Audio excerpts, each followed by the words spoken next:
Welcome to today's video, guys. Today we're going to show you the installation of an extended magazine release for a Smith & Wesson Shield. The particular product we have is the Precision Print Labs +1 or +2, depending on the caliber. I believe it's +1 for the 40 and +2 for the 9mm. So super easy installation. This part is actually only to lock it in.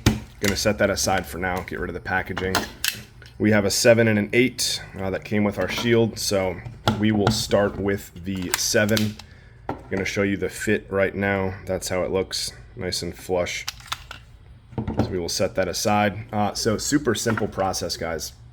You first just remove the original plate by depressing this in and sliding this puppy out like that. So we're good.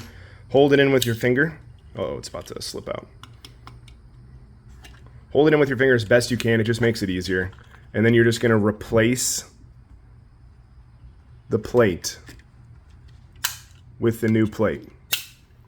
Get that snapped in so we can see right there. We're already locked in. That's it.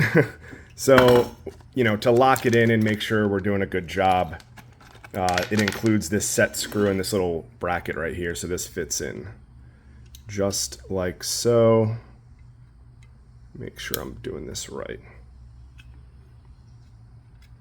Yeah, so this locks in like that in the back. And that way it keeps it from sliding. And then you just set the screw in right here.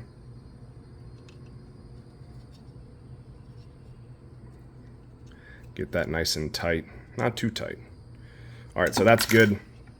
And that's it. So let's try this. Look at that. Beautifully fits, locks in, adds the nice extended grip to it. Beautiful.